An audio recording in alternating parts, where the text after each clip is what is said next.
আসসালামু আলাইকুম। আজকে আমরা শিখবো স্লাইসিং স্ট্রিং।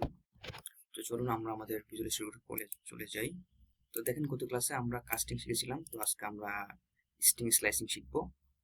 সো আমি এই ফাইলটাকে ডিলিট করে দিচ্ছি এবং আমরা একটা নতুন ফাইল নিব, যে নাম দেব string underscore slice dot P Y. Okay, তো আমরা সকলেই জানি যে স্ট্রিং আসলে কি। স্ট্রিং হচ্ছে সিঙ্গেল অথবা ডাবল কোন কোটেশনের ভিতরে কোনো কিছু লেখা, এটাকে আমরা স্ট্রিং বলি। যেমন আমি তো এখানে আপনাকে একটা ভেরিয়েবল নিই, যেমন এক্স এক্স অথবা টেক্সট দিলাম। টেক্সট ইকুয়াল আমি বলতেছি যে বাংলাদেশ, বাংলাদেশ, হ্যাঁ এটাকে বলতেছি। তো এটা আমার কি স্ট্রিং। তো স্লাইসিং এর কাজটা হলো যে একটা স্ট্রিং এর ভ্যালুর ভিতর থেকে কোনো কিছু সরে ফেলা বা কাট করে ফেলা। যেমন আপনি যদি চান যে আমার এই স্ট্রিং ভ্যালুর ভিতরে আমি চাচ্ছি এই বিটাকে বাদ দিতে, অথবা আমি চাচ্ছি যে এই এইচটাকে বাদ দিতে। তো এরকম যদি আপনি কোনো অংশ বাদ দিতে চান বা কোনো একটা অক্ষরকে যদি বাদ দিতে চান, সেক্ষেত্রে আপনি স্লাইস ইউজ করতে পারেন। তো এটা গেল হচ্ছে স্লাইসিং এর কাজটা আসলে কি। এখন আপনাকে বুঝতে হবে যে স্লাইসিং করার জন্য আপনার যে স্ট্রিং ভ্যালু থাকে, স্ট্রিং ভ্যালুর একটা নির্দিষ্ট পজিশন আছে। দেখেন, এটা আমার একটা ভ্যালু, ঠিক আছে। এই ভ্যালুর প্রত্যেকটা আলফাবেটের একটা নির্দিষ্ট পজিশন আছে। আমি যদি আপনাকে একটু অঙ্কন করে দেখাই বা আঁকাকি করে দেখাই, তাহলে হয়তো ভালো বুঝবেন। তো আমি চলে আসতেছি এখানে। ধরেন আমি এখানে ভ্যালু একটা স্ট্রিং ভ্যালু নিলাম এ, বি এবং সি। এটা আমার স্ট্রিং ভ্যালু। আমি সিঙ্গেল কোটেশন দিয়ে এটাকে র্যাপ করে দিলাম। ওকে, এই ভ্যালুর প্রত্যেকটা আলফাবেট, ঠিক আছে, প্রত্যেকটা আলফাবেট হোক বা নাম্বার হোক, ধরেন এখানে আমি এ বি সি একটা 1 নিলাম বা 2 নিলাম। ওকে, 2 নিলাম। এই প্রত্যেকটার জন্য আপনার আলাদা একটা পজিশন থাকবে। আর এই পজিশনগুলো শুরু হবে 0 থেকে স্টার্ট হবে। শুরু হবে কোথা থেকে? 0 থেকে স্টার্ট হবে, আর ইন্ট হবে যে পর্যন্ত সে যায়, অর্থাৎ এক এক করে বাড়তে থাকবে। যেমন এর এর মান যদি আমার 0 হয়, বির মান 1 করে বাড়বে, 1 হবে। তারপরে 1 করে বাড়বে, সির মান কত হবে? 2 হবে। এই পর্যন্ত বাড়তে থাকবে যে পর্যন্ত না আমার এরকম কি হয়, ভ্যালু শেষ না হয়ে যায়। 2 এর জন্য কত? 3। তাহলে আমরা বুঝতে পারলাম যে স্ট্রিং এর ভিতরে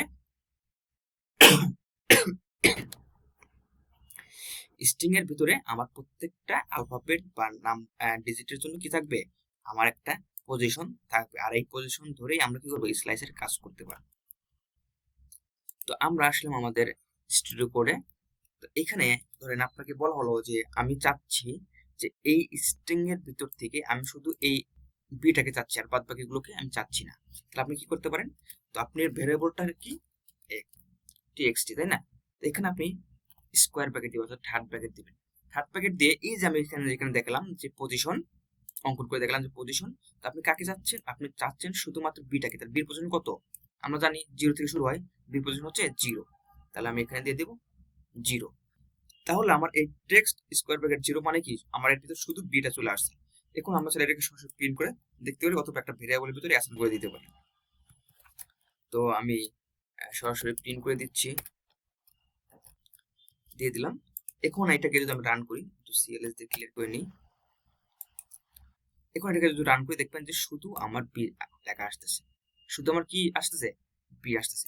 এখন আপনি চাইলে একটা রেঞ্জ হিসাবে নিতে পারেন। কি হিসাবে নিতে পারেন? রেঞ্জ। তো আপনি চাচ্ছেন যে বি থেকে শুরু করে আমি চাচ্ছি জি পর্যন্ত, আমি চাচ্ছি কি পর্যন্ত, জি। তার মানে আমার বি হচ্ছে 0, এ হচ্ছে 1, এন হচ্ছে আমার 2, আর জি হচ্ছে কি 3। তাহলে আমাকে কি দিতে হবে, নর্মাল আমাকে দিতে হবে হচ্ছে 3। 3 দিলে আমার কি আসবে, আমার আসার কথা হচ্ছে জি পর্যন্ত। আমার কি পর্যন্ত আসার কথা, জি পর্যন্ত। তো আমি যদি এটাকে রান করে দেখাই আপনাকে, তাহলে আপনি দেখবেন যে জিটা কিন্তু আসে নাই, বাট আমার জির পজিশন কিন্তু 3, তারপর আসে নাই। কেন? কারণ হচ্ছে আপনি যদি এভাবে স্লাইসিং করেন, তাহলে সবসময় এক কম দেয়। অর্থাৎ আপনি যদি 3 দেন, তাহলে আপনি 2 পর্যন্ত দেবে, 4 দিলে আপনি 3 পর্যন্ত দেবে, 10 দিলে আপনাকে 9 পর্যন্ত দেবে। তো যেহেতু আমার 3 পর্যন্ত লাগবে, সেক্ষেত্রে আমি এটাকে 4 বানিয়ে দিব, তাহলে আমাকে 3 পর্যন্ত রিটার্ন করবে ভ্যালুটা, মানে রেজাল্টটা আর কি। তো এখন দেখেন আমার কিন্তু জিটা চলে আসবে, ঠিক আছে। তাহলে এক কম করে আসে। কেন এক কম করে আসে? কারণ 0 থেকে শুরু হয়েছে। 0 থেকে আপনাকে যদি বলা হয় যে আপনি 10 পর্যন্ত কাউন্ট করেন 0 থেকে, তাহলে আপনি দেখবেন যে নাম্বার কিন্তু 10, বাট আপনি যখন 0 থেকে কাউন্ট করবেন তখন কিন্তু 11 হয়ে যাবে। কারণ জিরো একটা ভ্যালু, জিরো তারপরে সে 1, সেক্ষেত্রে আমাকে 1 কম দেয়, যার কারণে আমাকে 1 একটু বাড়িয়ে নিতে হয়, অর্থাৎ 3 চাইলে আপনাকে 4 দিতে হবে। তো আপনি চাইলে এভাবে কি করতে মানে রেঞ্জ অনুযায়ী আপনি নিতে পারবেন। তারপরে আপনাকে যদি বলা হয় যে না আমি বি দিব না, আমি এ থেকে শুরু করবো, এ থেকে যদি শুরু করতে চান তাহলে আপনাকে 1 পর্যন্ত দিতে হবে, 1 থেকে শুরু করতে হবে, তাহলে আমার জিরোটা স্লাইস হয়ে যাবে। তাহলে দেখেন আমি যদি এখন রান করি তাহলে দেখবেন যে আমার বিটা কিন্তু নাই, এএনজি আছে। তো এভাবে কিন্তু আপনি কি করতে পারেন, আপনার স্ট্রিং ভ্যালুটাকে স্লাইস করতে পারেন। তারপরে আপনি আরেকটা কাজ করতে পারেন যে আপনি চাচ্ছেন যে আমি বি প্রিন্ট করব, তারপরে আমি এন প্রিন্ট করবো, এটাকে বাদ দিব, অর্থাৎ ধাপ বাদ দিবেন, একটা ধাপ বাদ দিবেন। সেক্ষেত্রে আপনি কি করতে পারেন, আপনি সিম্পল ভাবে বলে দিতে পারেন যে ধাপ আমার 2, অর্থাৎ 2 কেন, দেখেন আমি যখন রান করি এবং আমি বলতেছি যে আমার এইখানে কোনো এই 4 এর জায়গায় আমি বলে দিচ্ছি 10, কেন 10 বলে দিচ্ছি, আপনি যদি এখানে কাউন্ট করেন তাহলে আপনি দেখবেন 0 1 2 3 4 5 6 7 8, তো আপনি এখানে 10 একটু বাড়িয়ে দিলাম আর কি। তো এখন যদি আপনি রান করেন তাহলে আপনি দেখবেন যে আপনার বি তো শুরুতেই বাদ গেছে, কারণ 1 থেকে শুরু করছি। তো 1 এর পরে আপনার কি থাকবে, ধরেন আমি এখানে 0 থেকে শুরু করি তাহলে বুঝতে সুবিধা হবে, এবং এখন রান করেন। তো বি আমার প্রিন্ট হয়েছে, দেখেন আমার এখানে বি প্রিন্ট হয়েছে। তো আমি একটু বড় করে দেখাচ্ছি, দেখেন আমার এখানে বি প্রিন্ট হয়েছে, এ কিন্তু নাই। তার মানে কি, এই যে আমি ধাপ দিছি, এই ধাপ দেওয়ার কারণে আমার এ কিন্তু নাই হয়ে গেছে। আপনি বলতে পারেন ভাই এক ধাপ আমি কি করলাম, আমি এক ধাপ পরে যাব, কিন্তু 2 থেকে কেন দিলাম, বাই ডিফল্ট বি একটা ধাপ, এ একটা ধাপ, তাহলে বাই ডিফল্ট তো প্রত্যেকটা একটা করে ধাপ, বাট আপনি কি চাচ্ছেন যে একটা ধাপ পার হয়ে যাবেন, সেক্ষেত্রে আপনাকে 2 দিতে হবে, কারণ বি একটা ধাপ, এবং এ একটা ধাপ, এই 2 ধাপ পরে আপনি এনটাকে প্রিন্ট করবেন। আবার এন থেকে শুরু করে আপনি কি প্রিন্ট করতে চাচ্ছেন, এল, জিটাকে কিন্তু না, তাহলে এই এনটাকে আপনাকে কাউন্ট করতে হবে, জিটাকে কাউন্ট করতে হবে, তাহলে এই দুটো বাদ দিয়ে আপনাকে এল, মানে তাহলে মাঝখানে জিটাকে বাদ দিয়ে আপনাকে এল প্রিন্ট করবে। আপনি দেখেন তাহলে এখন এইভাবে আপনাকে কাজ দেয়। আর আপনি যদি 1 দেন তাহলে আপনাকে একটা একটা করে প্রিন্ট করবেন, কারণ বি এক ধাপ পরে কি এ, বাট আপনি চাচ্ছেন কি এটাকে বাদ দিতে, ঠিক আছে, সেজন্য আপনাকে এক ধাপ বাড়িয়ে দিতে হবে, 2 দিতে হবে। তো এখন আমি যেখানে 1 দিয়ে দিই, তারপর যদি রান করে দেখবেন যে পুরো বাংলাদেশি প্রিন্ট করে দেখাচ্ছে। তো আপনি যদি একটা স্ট্রিং এর মানে কত, ইন্ডেক্স লাস্ট পর্যন্ত কত সেটা না জানেন, চাইলে আপনাকে ফাঁকাও রাখতে পারেন। ফাঁকা মানে কি, সে একদম লাস্ট পর্যন্ত চলতে থাকবে, কোনো সমস্যা হবে না। তো এখন যদি আমরা রান করি তাহলে দেখেন পুরো বাংলাদেশ, কারণ এক ধাপ করে। এখন আমি যদি 2 দিয়ে দিই তাহলে আমার হয়ে যাবে 2 ধাপ করে। আপনি যদি 3 দেন তাহলে আরো এক ধাপ বেড়ে গেল, তাহলে এ এবং এন প্রিন্ট হবে না, সরাসরি বি এর পরে জি প্রিন্ট হবে। তো এইভাবে আর কি।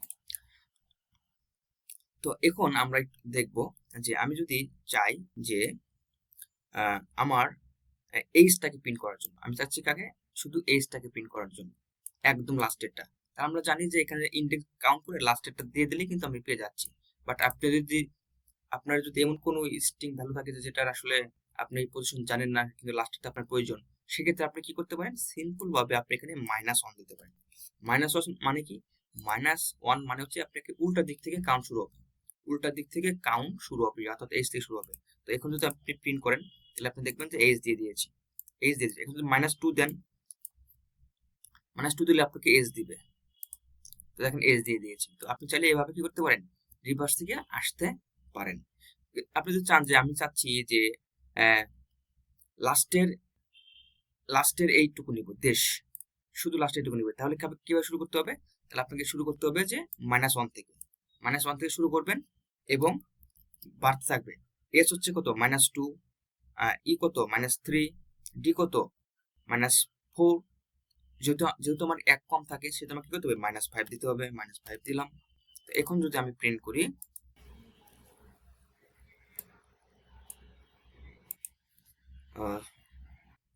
সরি আমাকে -5 থেকে শুরু করতে হবে আর কি, -5 থেকে -1। তো দেখেন 4 থেকে শুরু, কারণ সবসময় ছোট থেকে শুরু হয় বড়, এখানে -4 -1 এর চেয়ে কত, -1 এর চেয়ে কিন্তু বড়। তো আপনি যদি দেখেন এখন কিন্তু আমাকে লাস্টের দেশ কিন্তু দিয়ে দিয়েছে, ঠিক আছে, আমার লাস্টের দেশ কিন্তু দিয়ে দিয়েছে। এখন আপনি বলতে পারেন ভাই এইচটাকে কেন প্রিন্ট হলো না, কারণ -1 এর পরে কি থাকে, 0 থাকে, -1 এর পরে কি থাকে, 0 থাকে। তো জিরো যদি দিয়ে দিই, জিরো আমার পিতে চলে আসলো, তাহলে তোমার রিভার্স হলো না। সেই জন্য আমার লাস্টেরটা কিন্তু আমাকে দিবে না। আমরা যদি রান করি, ও সরি, এখানে -1 দিতে হবে, -1। তাহলে দেখেন দেশ কিন্তু আমরা পেয়ে গেলাম। আর শুধু যদি আপনি এস চান, তা সেক্ষেত্রে আপনি কি করতে পারেন, শুধু -1 দিয়ে নিয়ে আসতে পারেন। তো এই ছিল আজকের ক্লাসে, দেখা হবে নেক্সট ক্লাসে।